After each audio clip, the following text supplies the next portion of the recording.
Assalamualaikum warahmatullahi wabarakatuh. Apa kabarnya semua? Semoga kalian baik-baik saja. Kali ini saya akan membahas alur novel Donghua Swallowed Star. Tanpa basa-basi, yuk langsung disedot.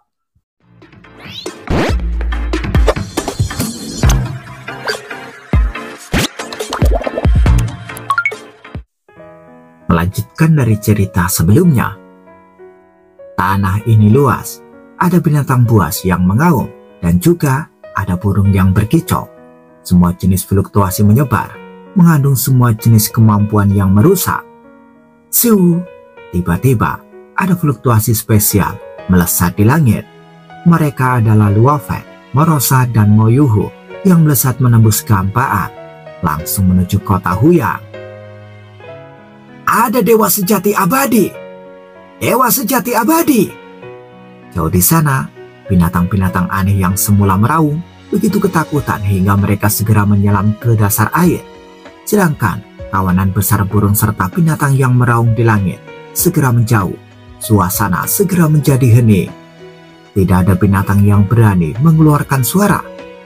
Di sisi lain, ada tim eksplorasi dewa sejati yang juga melihat kejadian ini.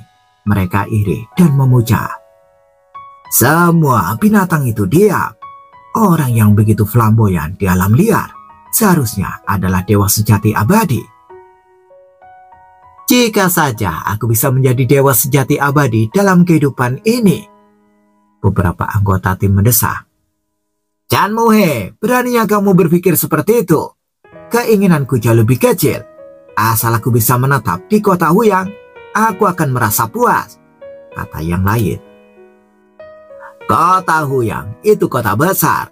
Kamu membutuhkan sepotong kristal kekacauan untuk hidup dalam 1 abad. Apakah kamu mampu membelinya?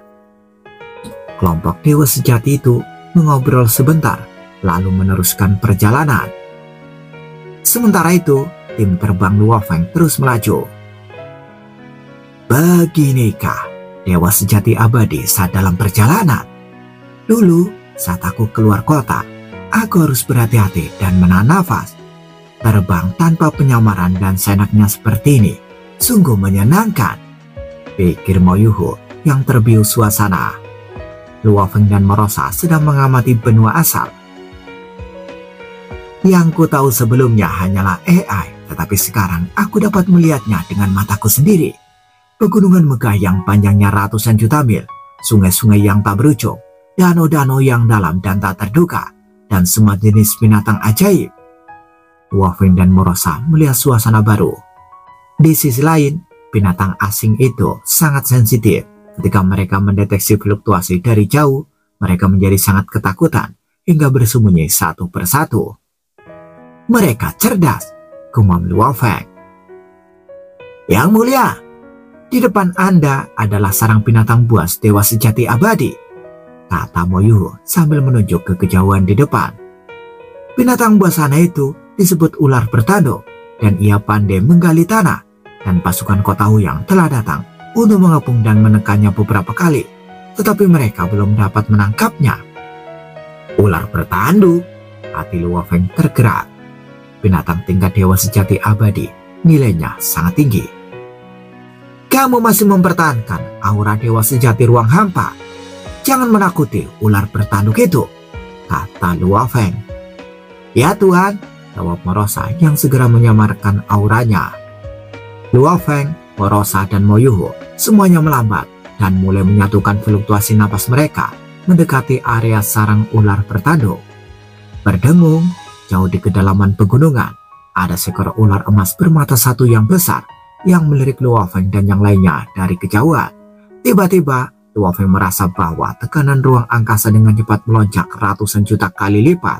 Ruang angkasa mulai terdistorsi. Beberapa gunung, batu, dan pohon di sekitarnya berubah menjadi bubuk tanpa suara. Kekuatan Dewa Luofeng secara alami menahan tekanan mengerikan ini dan melindungi rekan-rekannya. Dewa sejati abadi, apa yang kau lakukan di sini? Kata ular bertanduk besar itu sambil menatap Luofeng dari kejauhan di kedalaman gunung. Namun, Luofeng tidak mempedulikannya. Dia langsung menuju gunung dengan lebih cepat. Coba saja apakah kamu punya keberanian untuk terus mengejar. Gumam ular bertanduk raksasa itu. Segera setelah itu, ia menghilang begitu saja. Luo Feng berhenti. Dia bisa merasakan aura ular bertanduk itu terus menembus jauh ke dalam bumi dan terus melarikan diri lebih dalam lagi. Menghilang ke dalam tanah. Luo Feng mengerutkan kening. Waktu, ruang, dan bahkan materi benua asal sangat stabil. Bahkan aku pun kesulitan untuk masuk ke dalam tanah. Ular bertanduk itu menghilang dalam sekejap. Ia seharusnya menguasai semacam hukum di sisi bumi, pikir Luo Feng. Tuan, apakah Anda masih ingin mengejar? Tanya Merosa. Kita tidak bisa mengejarnya, kata Luo Feng sambil menggelengkan kepalanya. Binatang-binatang aneh ini memang sangat ajaib. Jelas, kebijaksanaan mereka rendah, tetapi dengan garis keturunan mereka secara alami memahami sumber hukum. Bahkan binatang-binatang asing tingkat atas memiliki kekuatan tingkat Raja Dewa berdasarkan garis keturunan mereka. Luo Feng mendesah dalam hatinya. Tuan, ular bertanduk ini sangat penakut, kata Merosa mendesah. Aku tidak bisa menyalahkan mereka. Binatang-binatang tingkat dewa sejati abadi ini memiliki kekuatan seperti itu hanya berdasarkan bakat garis keturunan mereka. Namun, para kultivator dari semua ras telah menguasai metode rahasia dan dapat menggunakan senjata yang kuat dan bahkan esensi hukum pada tingkat yang sama. Binatang tingkat dewa sejati abadi umumnya tidak sebanding dengan dewa sejati abadi. Oleh karena itu, sangat sedikit yang berani menghadapi dewa sejati abadi secara langsung, kata Luo Feng. Tapi, begitu mereka berani beradu langsung, mereka bukan binatang buas biasa setingkat dewa sejati abadi. Di antara binatang buas setingkat dewa sejati abadi, terkadang akan ada beberapa yang sangat kuat, kata Luo Feng. Masih sangat sulit untuk memburu binatang buas tingkat dewa sejati abadi.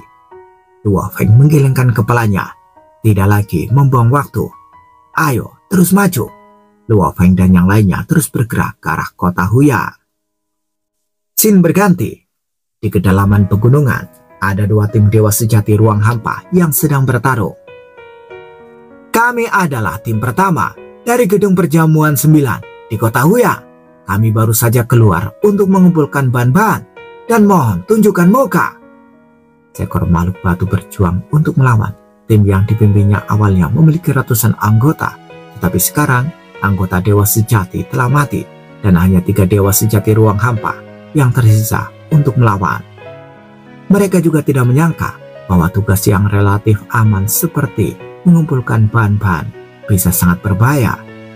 10 bayangan yang mengepung mereka tidak menunjukkan belas kasihan dan bekerja sama satu sama lain untuk menghancurkan mereka sepenuhnya dalam waktu singkat.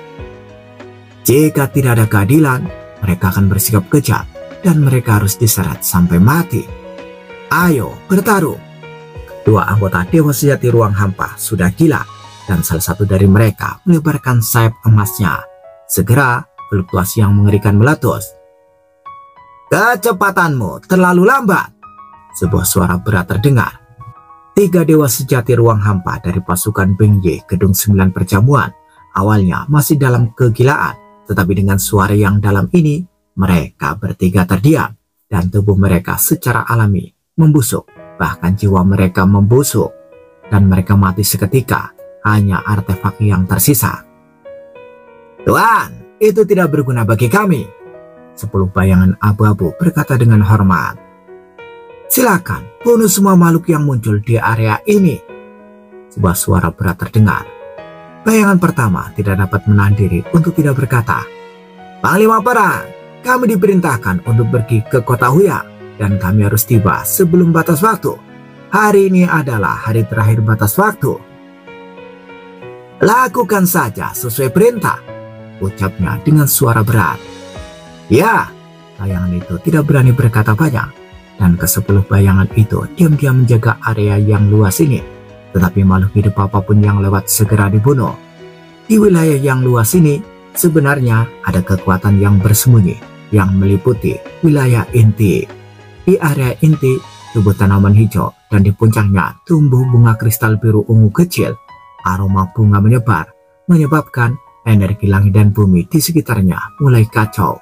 Di samping tanaman ini, sosok berjubah hitam duduk dan menjaga. Tanpa diduga, aku meninggalkan negara Sik dan datang ke kota Huyang di negara Yu untuk ditugaskan. Tetapi aku dapat bertemu dengan bunga kristal darah ungu biru yang sedang matang di jalan. Ketika bunga kristal darah ungu biru belum matang, bunga itu biasa saja dan tidak ada yang istimewa. Bunga itu dapat mekar sekali. Aroma bunga itu mempengaruhi jiwa, tetapi sangat mencolok.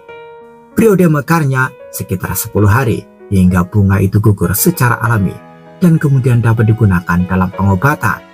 Kuman sosok berjubah hitam itu yang memiliki mata berapi-api. Ku dengar bahwa bunga kristal darah ungu biru adalah tempat di mana darah Raja Dewa Perang pernah tertumpah, sehingga itu mungkin akan terkandung di dalamnya.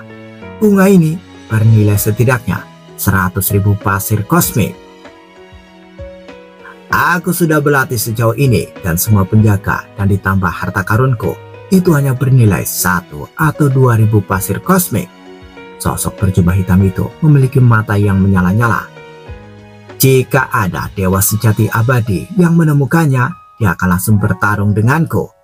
Hanya tinggal beberapa hari lagi sampai musim gugur tiba. Sosok berjubah hitam itu menunggu dengan sabar. Dia tidak akan membiarkan berita apapun bocor keluar, tetapi dia takut makhluk-makhluk yang lewat akan mengetahuinya.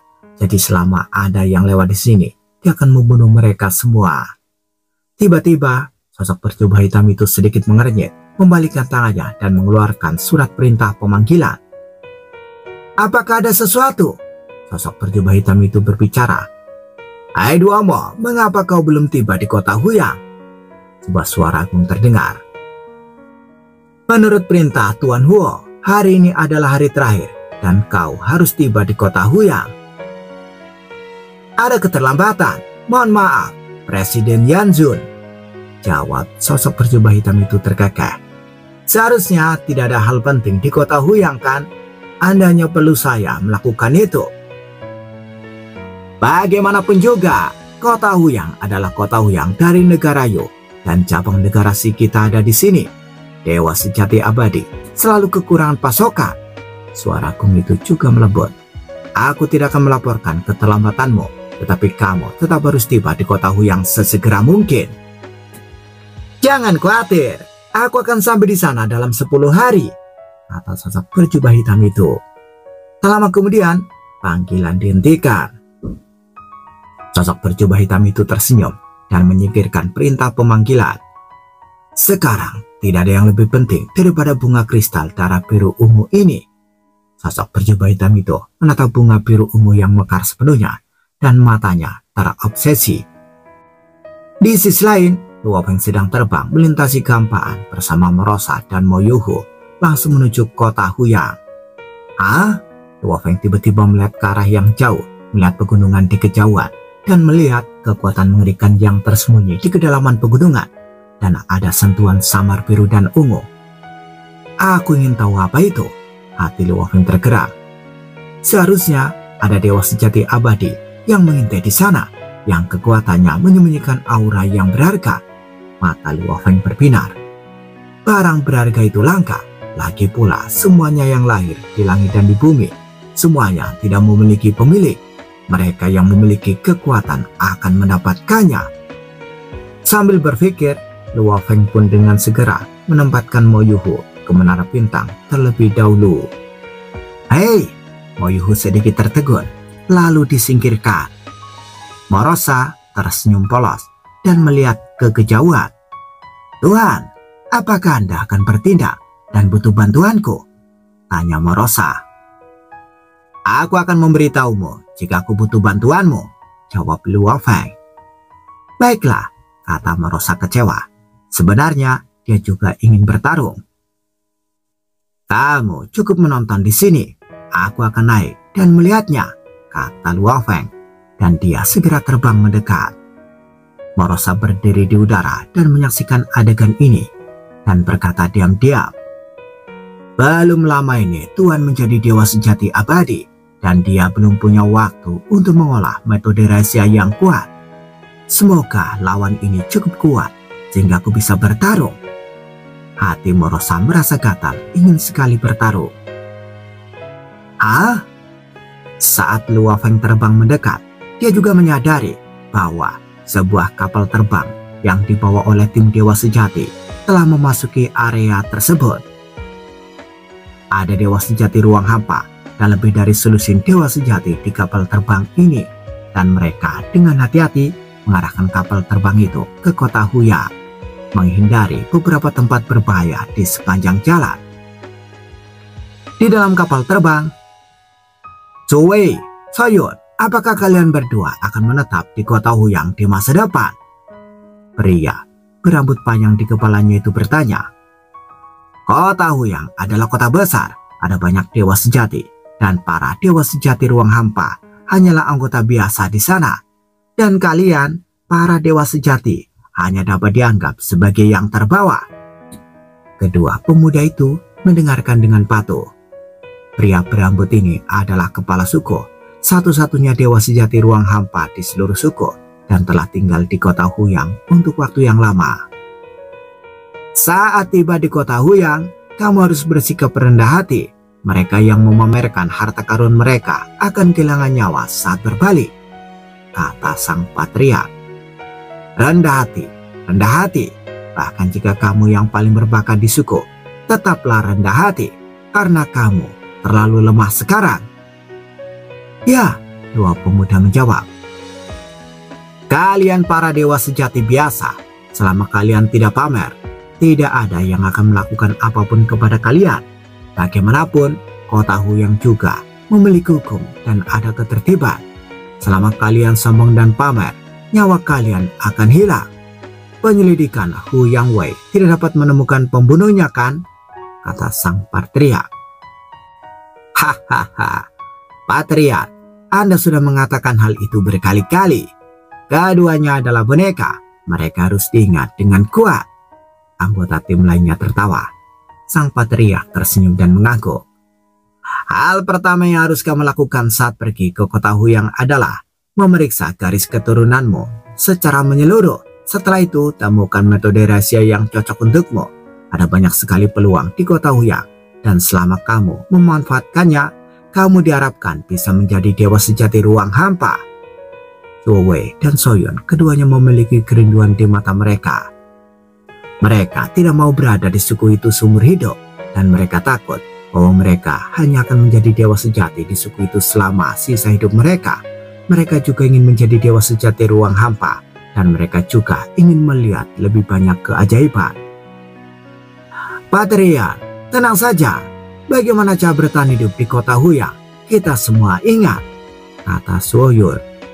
Sang patriark mengangguk sedikit dan tiba-tiba wajahnya berubah. Ini tidak bagus. Aura patriark melonjak dalam sekejap dan tubuh dewanya sudah terbakar. Segera kekuatan dewa yang melonjak keluar untuk memanipulasi seluruh kapal terbang, dan lapisan formasi cemerlang muncul di permukaan kapal terbang. Pada saat ini, 10 bayangan menakutkan muncul pada saat yang sama, dan kekuatan tak terlihat itu terhubung menjadi satu, menyerang kapal terbang itu pada saat bersamaan. Formasi pasukan dari 10 dewa sejati ruang hampa, kata sang patriark. Dia tahu bahwa itu tidak baik. Ledakan, 10 bayangan bergabung untuk mengepung. Lapisan formasi segera muncul dan bekerja sama di permukaan kapal terbang.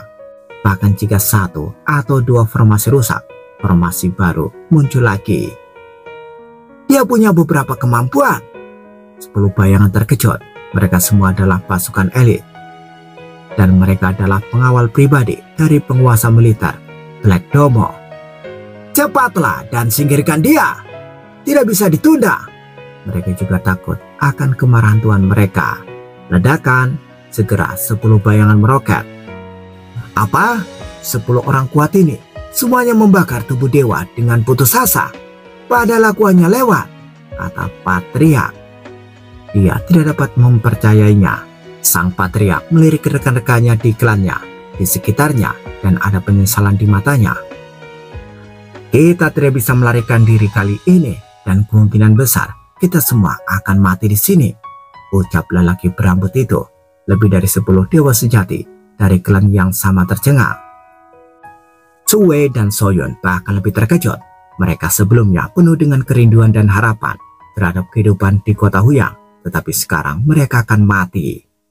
Itu takdir. Setelah melihat segala sesuatu yang seharusnya saya lihat, setelah mengalami apa yang seharusnya saya alami.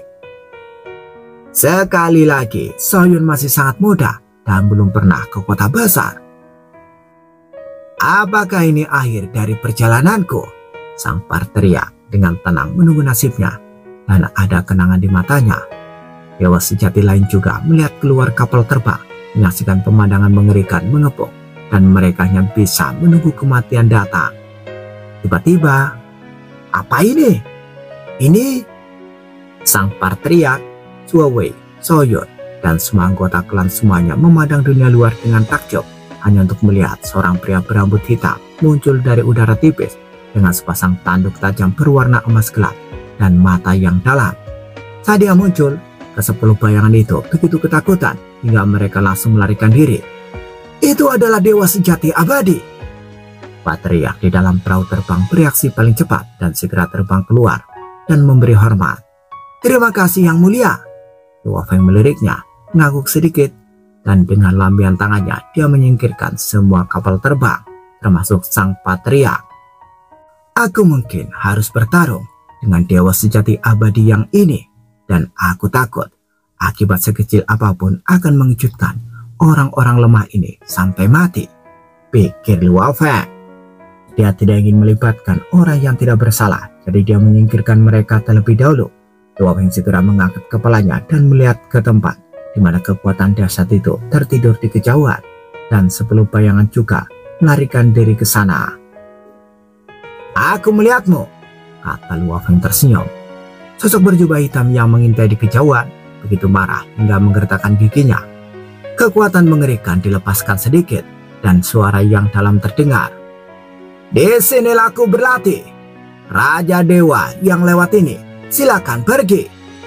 Raja Dewa dianggap sebagai gelar kehormatan di benua asal. Tempat lahir, Luo Feng tersenyum. Bagaimanapun, aku menemukan nafas langit dan bumi, kata Luo Feng. Di kejauhan, di mana kekuatan mengerikan itu diselimuti, sosok berjubah hitam langsung muncul. Sosok berjubah hitam itu memiliki wajah muram, dan dia sangat kesal. Dia telah mencoba yang terbaik untuk menutupi auranya, tapi masih terdeteksi. Masa mekar bunga kristal darah biru ungu hanya 10 hari, dan dalam 10 hari ini, selain aku, sebenarnya ada dewa sejati abadi yang lewat, dan dia juga merasakan aura keingintahuan. Sosok berjubah hitam itu mendesah dalam hati. Setelah sosok berjubah hitam itu muncul, dia memandang Luo Feng dari jauh. Mata kedua belah pihak bertabrakan. Memang ada harta karun surga dan bumi, tetapi akulah yang menemukannya terlebih dahulu. Siapapun yang berani merampok, aku akan membunuhnya, kata sosok berjubah hitam itu. Aku ingin sekali mencobanya. Ada niat perang di mata Luo Feng. Kau memaksaku. Sosok berjubah hitam itu mendesah pelan, dan dunia di sekitarnya menjadi lebih gelap untuk sesaat, dan 10 pengawal bayangan mereka semua tidak dapat mempercayainya. Kau membunuh anak buahmu, kata Luo Feng bingung. Ketika mereka mengetahui berita tentang harta karun surga dan bumi, mereka semua harus mati. Sosok berjubah hitam itu berkata dengan tenang. Awalnya mereka bisa hidup beberapa hari lagi dan kemudian membunuh mereka ketika masalahnya selesai. Siapa yang mengira kamu akan datang? Katakan padaku namamu, dewa sejati abadi yang layak untuk kuingat, kata sosok berjubah hitam itu berbicara. Karena kau akan mati, jadi tidak perlu tahu terlalu banyak, kata Luo Feng. Sosok berjubah hitam itu tertawa dengan marah. Dia enggan melakukannya dengan mudah karena tidak ada dewa sejati di benua asal yang bisa diremehkan. Sosok berjubah hitam itu tertawa dengan marah. Dia enggan melakukannya dengan mudah karena tidak ada dewa sejati abadi di benua asal yang bisa diremehkan. Hai Duomo yang telah mencapai kekuatan alam 8 abadi sudah dianggap sebagai level yang sangat kuat di antara dewa sejati abadi. Jika tidak, dia tidak akan dikirim untuk memimpin banyak masalah di kota Huyang. Aku seorang veteran, tetapi dewa sejati abadi ini tidak tahu seberapa tebal langit itu. Jurus mematikan dari sosok berjubah hitam itu langsung dilepaskan. Luo Feng merasakannya. Beberapa sumber hukum yang tidak diketahui telah dimanfaatkan. Paku berwarna hitam perak muncul entah dari mana. Begitu muncul, dia berada di depan Luo Feng dan kecepatannya mendistorsi ruang. Tubuh Luo Feng tidak besar, tetapi saat digunakan sebagai tubuh dewa yang sempurna, ukurannya sewenang-wenang, tampak kecil, tetapi sebenarnya sangat besar. Dan di miniatur alam semesta di kampung halamannya, ia masih memadatkan kekuatan dewa, menghubungkan hati dewa sejati dan terus-menerus memasoknya, sehingga tubuh dewa Luo Feng terus berkembang. Kerucut tajam berwarna hitam dan perak ini tingginya sekitar setengah orang di depan Luo Feng dan langsung menghantam dada Luo Feng. Bang! Seolah-olah dua gunung yang menjulang tinggi bertabrakan dengan kecepatan yang sangat tinggi. Bahkan jika Luo Feng adalah tubuh dewa yang sempurna, dia masih dihujani oleh kerucut tajam berwarna hitam dan perak ini dan mengambil langkah mundur dan langsung mundur. Itu membuat kekosongan bergetar. Pada saat yang sama, satu demi satu, sebuah kerucut tajam muncul di udara tipis. Saat mereka muncul, kerucut tajam ini sudah tiba di depan Luo Feng. Ada kerucut yang membombardir kepala Luo Feng, kerucut yang membombardir punggung Luo Feng, dan kerucut yang membombardir wajah Luo Feng. Satu demi satu kerucut yang tajam mengepung Luo Feng dari segala arah. Totalnya ada 19 kerucut. 19 kerucut tajam itu bekerja sama satu sama lain, tetapi serangan mereka yang mengerikan bagaikan air yang mengalir, dan kekuatan penghancur yang mereka bawa mengalir deras ke tubuh Luo Feng. Berniat untuk menghancurkan tubuh dewa Luo Feng sepenuhnya, dan setiap kerucut tajam juga memiliki transmisi racun aneh yang menembus tubuh dewa Luo Feng dan mengikis kesadaran Luo Feng. Hukum racun. Luo Feng segera menyadarinya dan matanya berkilat gembira. Ini benar-benar menarik. Sudah lama sekali sejak terakhir kali saya bertemu dengan lawan yang semenarik ini. Sumber hukum yang dikuasainya seharusnya adalah hukum yang mengandung racun. Luo Feng menduga bahwa dewa sejati abadi dari benua asal mengumpulkan saripati darah binatang buas asing untuk dibudidayakan, sehingga mereka sering menguasai beberapa bakat yang sangat istimewa dan bahkan menguasai beberapa sumber hukum yang langka. 19 kerucut runcing membombardir di segala arah dan Luo Feng tidak bisa menahan diri, sehingga banyak luka muncul di tubuhnya. Tetapi luka-luka itu sembuh seketika. Jika kau terjerumus ke dalam racun hukumku, apakah kau masih bisa menolak kerucut air hitamku? Ketika sosok berjubah hitam melihat pemandangan ini, hatinya diam-diam terkejut. Haiduomo paling jago dalam dua cara, salah satunya adalah racun hukum. Racun hukum ini tidak dapat diprediksi, menghancurkan tubuh dewa, mengikis kesadaran, membunuh yang lebih lemah di tempat, dan yang kuat juga akan terluka. Tetapi dia tidak tahu, tubuh dewa Luo Feng sempurna, jadi erosi hukum peracun sama sekali tidak mengandung tubuh dewanya. Bersambung, bagaimana kelanjutan kisahnya? Tunggu jawabannya di episode selanjutnya. Dadah, semoga paham.